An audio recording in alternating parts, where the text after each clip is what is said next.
guys, it's Kelly Meyer, recently married, which is why I have a different last name now. So thank you again for joining us. I'm sorry I've been on a little bit of a hiatus. Also had an eye infection recently, and so I'm wearing my glasses again. So hope you guys don't mind, and we're diving right into it. So today I want to talk to you about something that I hear about a lot in a bunch of Facebook groups for parents of kiddos with speech and language delay, as well as our little friends who are not yet diagnosed with autism, but have a couple of different red flags. So I did do a video on how to get your child's attention, responding to name and attention and your face. And so that was more aimed towards children that were already diagnosed with autism, and I'll put the link to the video right up here. And then today I want to talk to you about if your child is not responding to their name and they do not have a diagnosis of autism.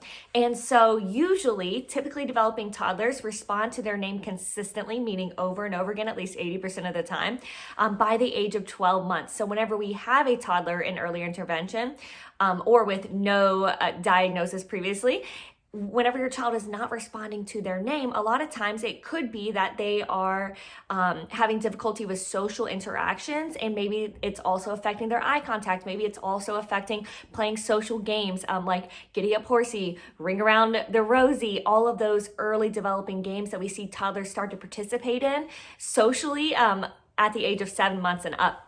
And so this is something that's definitely important. We definitely want your child to recognize and respond to their name. They could also not be responding if they have a receptive language delay, meaning that they're not yet correlating the difference between the word and the person, which in this case is themselves. And so a lot of times kiddos are not yet processing and understanding language yet. And so that is why they kind of tune out language and they're not really used to responding to their name. So I'm going to give you a couple of tips or tricks and how you can help your child at home, just like I would do in a therapy session if I was at your house. Okay, so we're gonna dive into it. The first thing that is gonna be really tough as a parent, I totally get this, is we want to go ahead and think about how many times we're saying your child's name. So all day long, I hear a lot of parents just saying the name. If the name is Tyler, Tyler, Tyler, Tyler, Tyler, Tyler. And so a lot of times kids are not responding because it's really not getting them anything, and they're overhearing it in a sense. Or a lot of times parents will say, Tyler, stop. And so it has a negative correlation. So a lot of times kids are just blocking you out. And so what we want to do is stop saying their name so many times, and we want to do it purposefully. And then we also want to attach it to a positive reinforcement or to a reinforcer if you're an ABA therapist.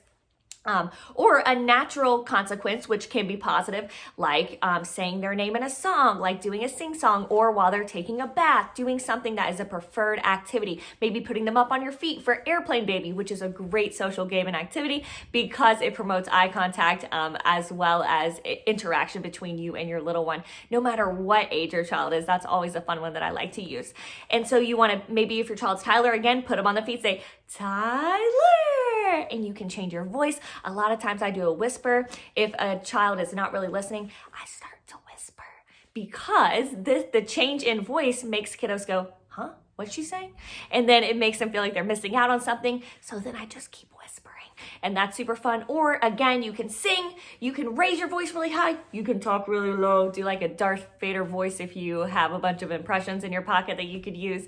You want to make it super fun, and we want to limit the amount of times that we're saying it. So only when it's very important and they're going to get something positive, natural consequence, or a reinforcer. So while you're playing a little game, you could do Giddy Up Horsey. So I'm just going to use this. Giddy up, horsey, go to town. Giddy up, horsey, don't fall. And then I would say, Tyler, down. And you could replace it with the word down, or you could give tickles or hugs every time you say Tyler, if the little boy's name is Tyler, and you're going to give them lots of hugs and loves. Only positive reinforcement. That's what we're trying to create, is a positive correlation between the word, which is their name, and themselves. Another way that you can do this is take a picture of your child, maybe a picture of you, put them both up on the refrigerator, and then every time you're going to eat a cookie, say, who wants cookie?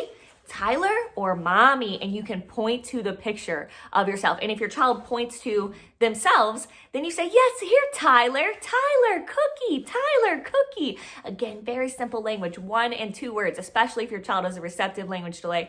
We don't want to overload them with a bunch of information in one sentence, like, oh, does Tyler want 3 cookies? Let's feed Tyler all the cookies in the jar. I'm gonna open the jar and get out the cookie. It's way too many words. So definitely try to limit the words to 1 or 2. Tyler, cookie, Tyler, eat cookie, whatever it is, and then have them point. And if they're not pointing, I do have a video on how to get your child to learn how to point. I'll put it right here. And also, again, just hand over hand assistance for the point. So your child doesn't know what you want them to do, so you're gonna have to show them. So you're gonna tell them, touch Tyler or point Tyler. Then you're gonna show them, watch mommy, point mommy, and then I eat the cookie, right? So I say, mommy, cookie, I touch mommy, I eat the cookie. And they're learning first, then with a natural consequence as well.